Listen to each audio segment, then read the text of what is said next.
The Mike Hosking Breakfast, 6 to 9 weekdays on Newstalk ZB. G'day there. We received another of those government went against officials' advice stories over the weekend, this one on bowel testing. The government has recently announced that testing has dropped in age from 60 to 58. The money to pay for that extra testing has come from the separate Maori and Pacific testing, which I think cuts in at about 50 years old. Now, the official advice is that more lives could be saved if you tested more Maori and Pacific Islanders. The new Health Minister, God bless him, said in response, what we need to do to save more lives is test more people. He is, of course, unquestionably right, because the word people is the critical bit there. We're all people, and given we all contribute to the system that tests us, exempting some from access, i.e. a non-Maori, is not right. And yet again, is part of the race-based system we have in this country, which hopefully is slowly but surely being dismantled. Adding to this official advice, part of the story is my increasing concern based on, one, the Brian Roach report into the public service generally,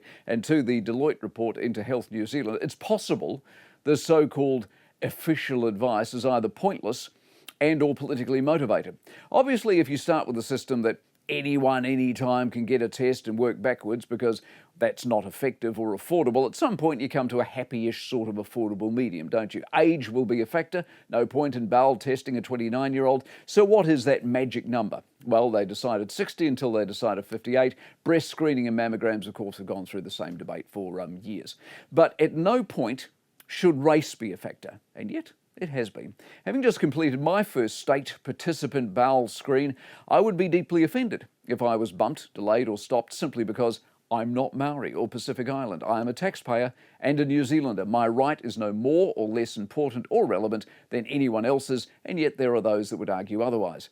By prioritising race, you are saying one life is worth more than another. You can't do that, and that's what makes the official advice wrong. The Mike Hosking Breakfast, 6 to 9 weekdays on Newstalk ZB.